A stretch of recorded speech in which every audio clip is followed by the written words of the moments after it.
拜登跟这个普丁的高峰会啊，当然我觉得在这个过程当中啊。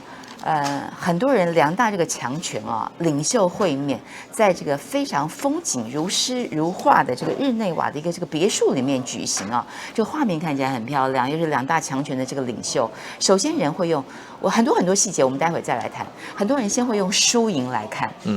比方说从各方面，从礼仪啊，从对等啊，从后面谈判的一些结果啊，从双方的声明小动作来看哈。我们先来谈结论哈，我们先请谢大使来看一下。从哪些细节你觉得这两个人孰高孰下、输赢立判，有哪些点可以观察？我觉得这一次哈，这个应该是普丁获胜。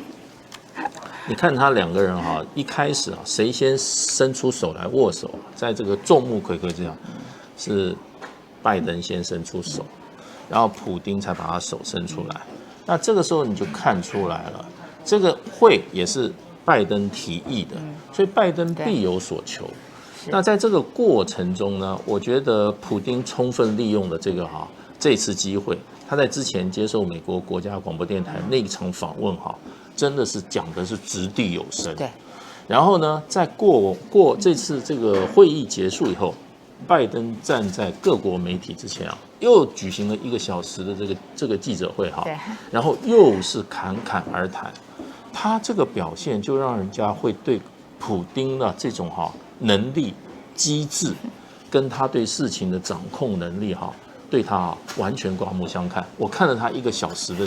这个很好看，对不对？非常精彩，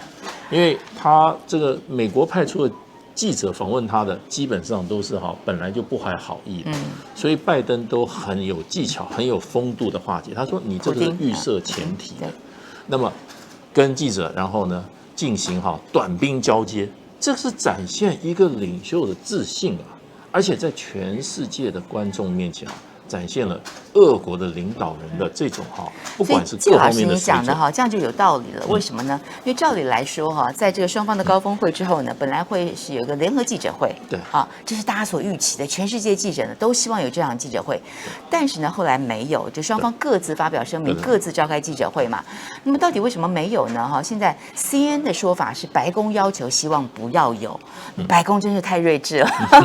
因为说实在这个拜登向来不擅长口语，对不对？他向来讲话很容易讲错话。那他跟这个又能说浑身是戏的普丁放在一起的话，美国绝对吃大亏。所以我觉得白宫的要求是对的，还好没有这场记者会。所以你看到刚刚这个介老师不断的盛赞这个普丁，他确实你看他记者会从头到尾不会冷场，然后讲话掷地有声他的论述，他如何维护国家利益，他可以说是睥睨一切，非常非常轻松的感觉。但是相对的拜登也有场记者会，哎呀，拜登又说错话了，他差点把这个普丁的名字叫成川普。所以我想这个白宫的幕僚真的捏一把冷汗，还好没有举行两个人在一起的联合记者会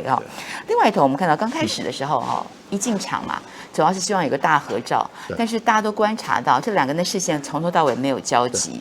没有交集，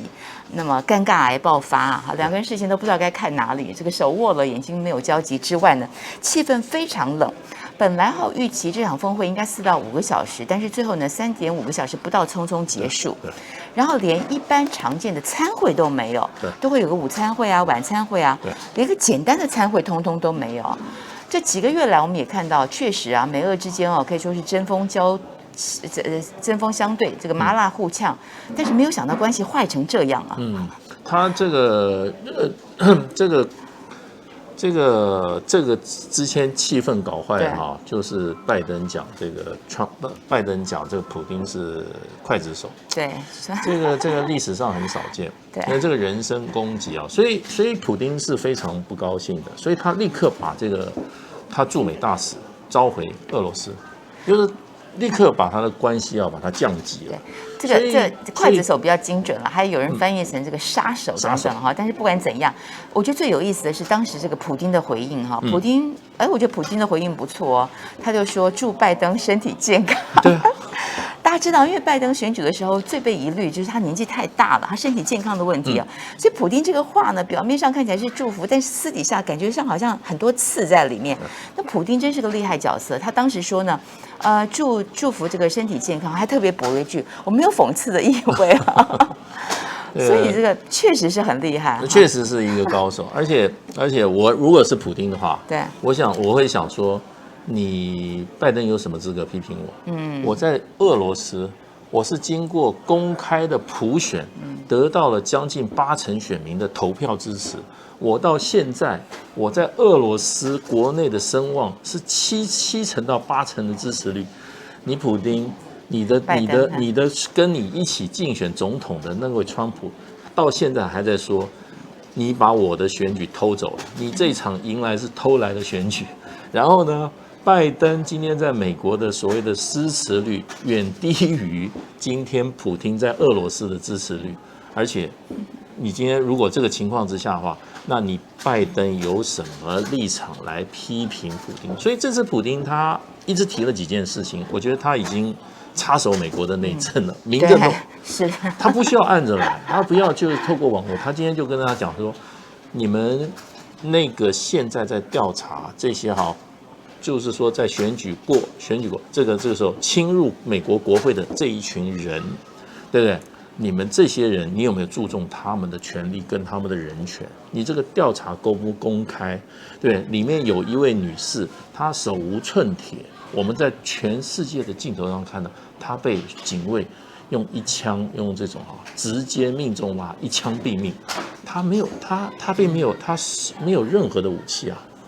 对不对？她是一个，如果从某种程度来看，它是一种抗议行为。那抗议行为，你美国的执法尺度为什么是这样？那你现在这个调查这一些进入美国国会的人，你有这些示威的人，你有尊重他的人权吗？你这个调查过程有够公开公平吗？所以普丁提出来一些问题，基本上其实已经把他的这个对美国的从守势转为攻势。对，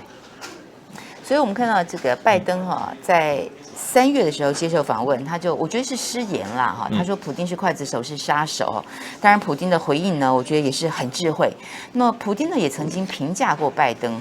当然他讲的也很含蓄，说他就是一个职业人士职业男这个全世界最有权力的这个总统，美国总统，他说是职业人士，什么意思呢？就是说没什么建树嘛没有什么能力嘛，就是一路公务员啊，就是大概运气，大概就是这个意思啊。所以今天很有意思，大家说这是职业男跟杀手之间的一个高峰会。不过这标题一下，你当然就觉得这个杀手应该是比较厉害比较强。然后今天呢，还有这个美国媒体最关注的，虽然选在这个中立的这个瑞士举行，日内瓦举行但是当然对于美国媒体最关注、最不能忍受的就是普丁万一迟到怎么办？因为普丁是个迟到大王他的这个迟到呢是罄竹难书啊。你记不记得2013年他访问当时南韩是朴槿惠的时候，他就迟到了半个小时，很难看。这朴槿惠在那苦苦的等他他老兄迟到，不但迟到，他还半途呢，明明已经晚了，他还跟一个热爱武术的人在那聊天，这是故意的吗？你都已经要迟到，跟人家领袖会面迟到，你还有兴趣聊天，而且这个场合呢还给记者知道。另外你看他跟什么？他跟前美国国务卿凯瑞会面的时候迟到了3个小时，还不是最多的。他跟乌克兰总统呢磋商天然气贸易的问题的时候呢，他迟到了将近4个小时。他是国际间有名的迟到大王管你是谁，他就是要迟到。当然这个迟到呢，他是故意的嘛？有人说他是故意凸显这个在自己在气势上就赢了。你要等我，对不对？那当然就是我比你要厉害嘛，我比你要大嘛。但也有人说也不是啦，他年轻就养成这个坏习惯，他连跟女朋友约会他都会迟到。所以这次呢，全美最担心的就是他会不会又迟到，这样子让美国总统拜登难看不太好吧？就这次他罕见的竟然没有迟到。所以你看到这个英国 BBC 记者也很坏，就说普丁异常。普丁怪怪的，对，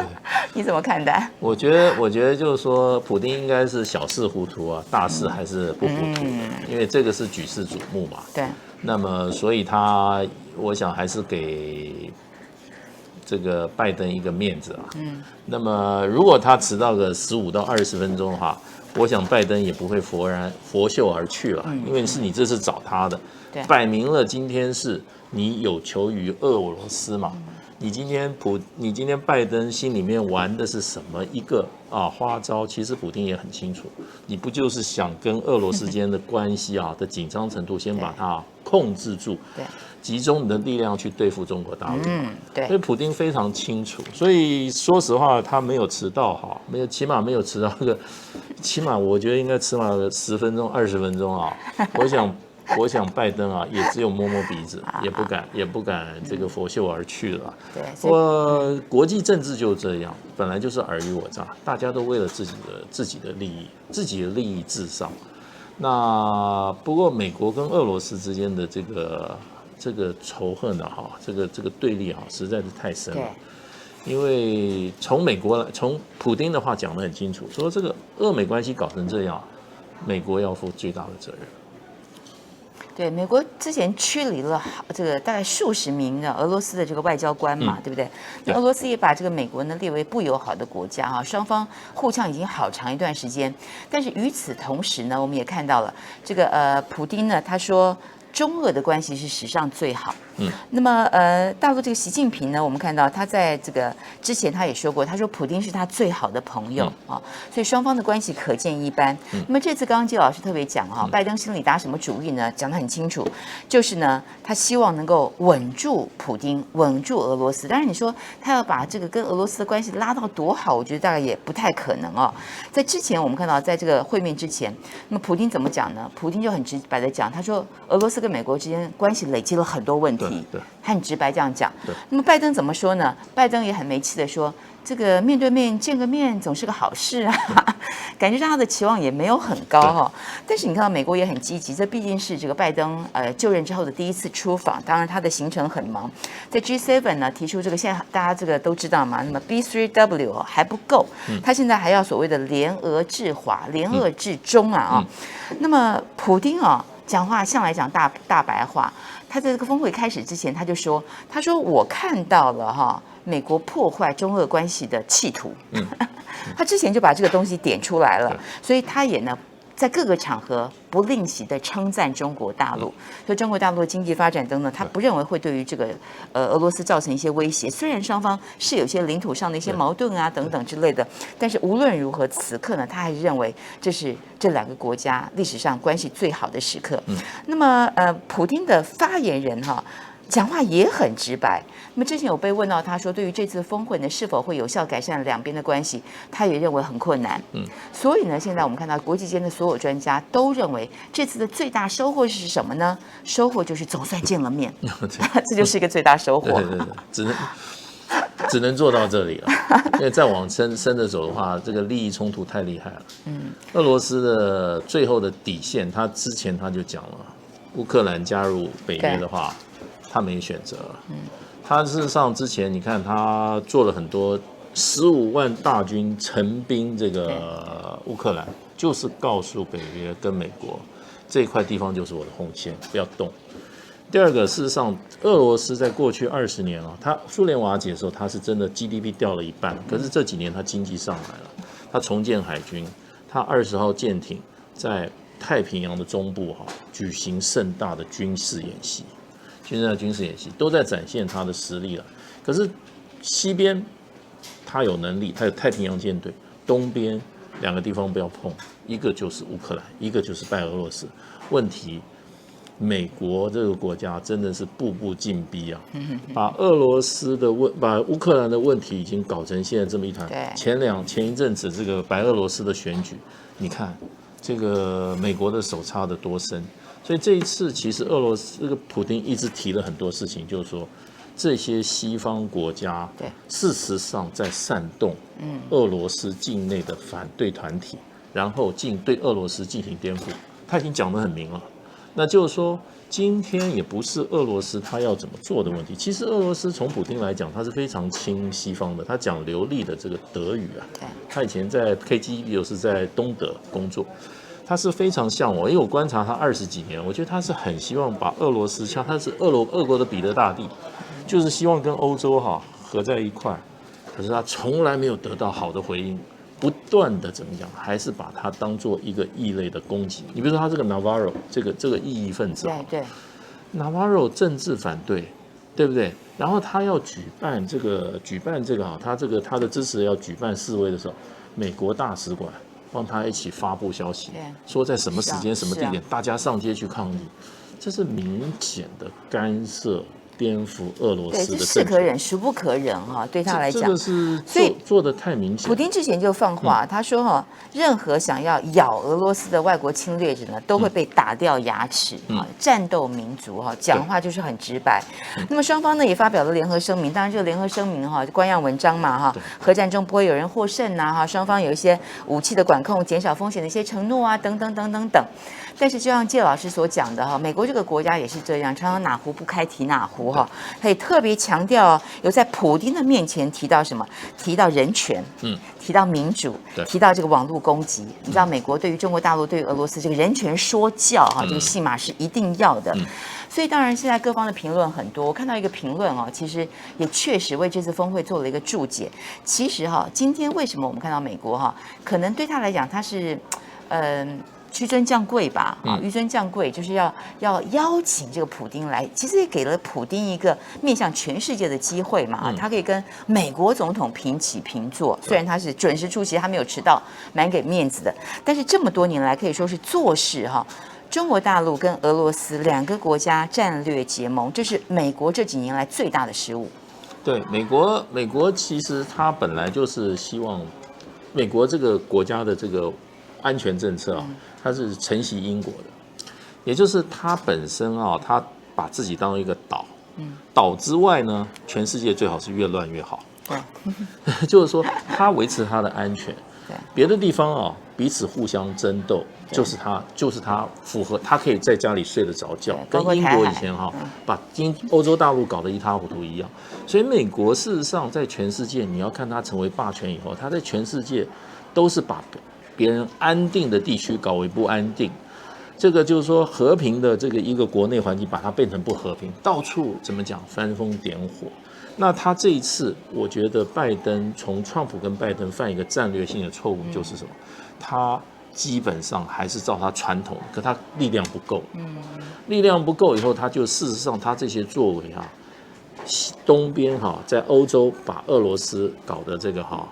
鸡犬，也就是让俄罗斯鸡犬不宁，对不对？在东方，在亚洲把大陆搞得鸡犬不宁，没有问题，我去找问题。你和平团结的国内社会，把你搞分化、搞对立、搞成动乱，他这个作为呢，事实上已经造成，你像今天俄罗斯的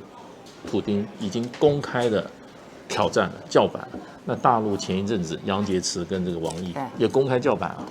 基本上，事实上，这个世界慢慢，我觉得